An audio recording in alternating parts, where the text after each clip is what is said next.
Take it easy on the roads on a Friday. Good morning. It is good to be here. Red Friday.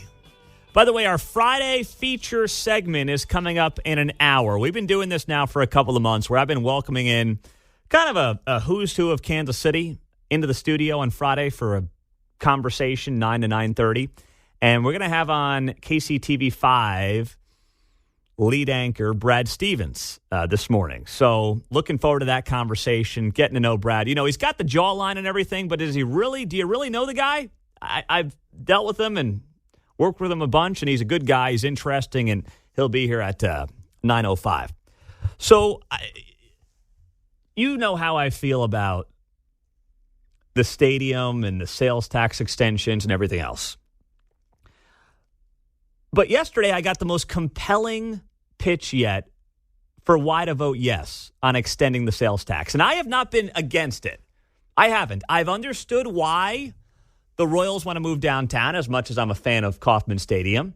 And I do know from talking to many people that Arrowhead Stadium needs upgrades. Now, that doesn't mean more suites. That means like concrete. Like they literally need infrastructure upgrades. And they want to stay there. They want to be there for at least the next few decades. And if they're going to stay there, there are things that need to be rehabbed. A lot of things that you and I won't see going to a game, but just infrastructure things that need to be done. And the Chiefs have said, yes, we'll stay here. We'll upgrade Arrowhead. And, you know, if the voter will extend the 3/8 cent sales tax beyond 2031 for another 40 years, we're good to go.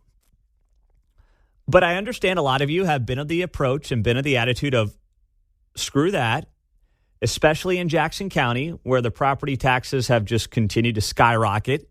You've got that whole debacle with the county. And this is potentially a no vote and a way to say, you know, two middle fingers, two double birds to those in power in Jackson County. And there is this push-pull between perceived elites in the private sector and public sector, and Main Street, which feels like it's getting screwed. And this has been bubbling for years now, but it's really gotten to a boiling point, I would say, the last 18 to 24 months with inflation, with it being harder to get ahead, with the government taking more locally, or more locally, not really federally, but it's understandably been problematic. But I got a call from someone who's been very involved in these negotiations between the Royals and the Chiefs in Jackson County. And they said to me, listen, Pete, here's the deal. This is, if you think about it, and I'm not saying this is how you should feel, but this is the best pitch I've heard yet on why to vote yes. He goes, Pete, if you vote yes on this, this is suddenly keeping two teams for effectively the price of one in Jackson County. I'm like, what do you mean? He said, well, you know, if the Royals were to go to North Kansas City or the Royals were to, you know, go to KCK, Legends, or they were just to leave for Nashville or fill in the blank city, the Chiefs would still want that sales tax extension. The Chiefs are not going to sit there and say, well, you know, instead of 3/8, we'll take 3/16, which is, you know, half of that amount, because that's what they're getting right now. The Royals and the Chiefs are splitting that 3/8 cent sales tax. So they each get 3/16. And you know, the Chiefs would say, hey, the Royals are gone, but we'll take that 3/8 cent and we'll use it for fill in the blank. And with this team being on the run that they're on, they would probably get it.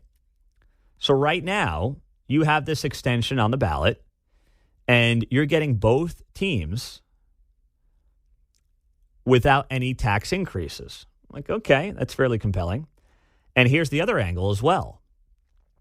The teams may ultimately not want this deal. The teams, if they were to redo this in a year, let's say this thing fails in April. Jackson County voters say, we don't want this sales tax extension. We want to stick it back to you, Jackson County, and the teams, and we're voting no on this. Whatever your reasons are, let's say the no vote goes ahead.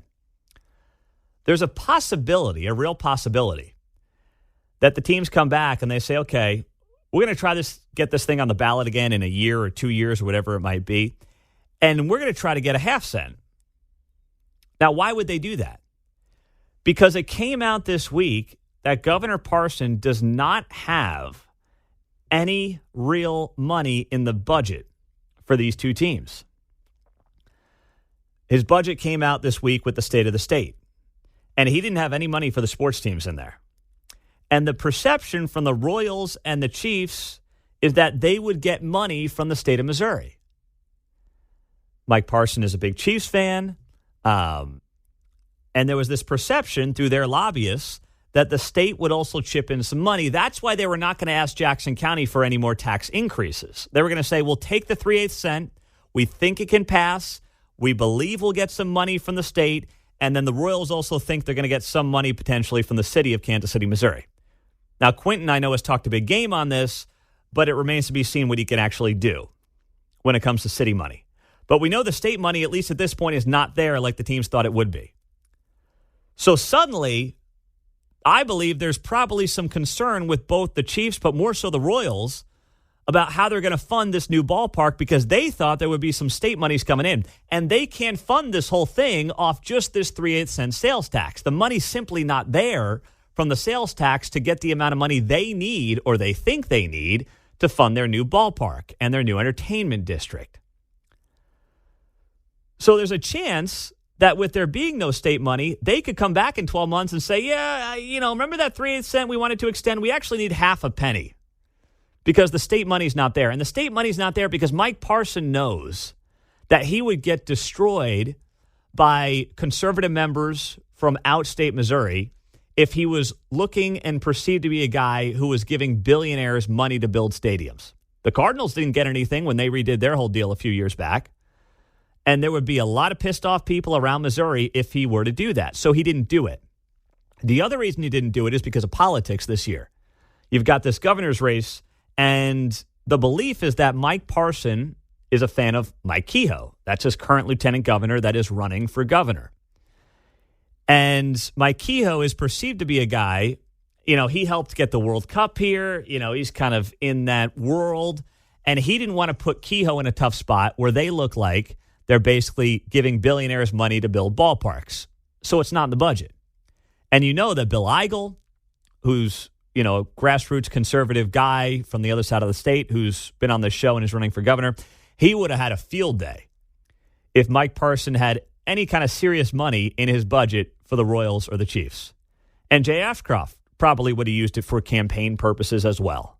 They would have come out against it. So Parson didn't put it in there. And both teams, as I understand it, were kind of caught off guard by that this week. But this thing's going on the ballot.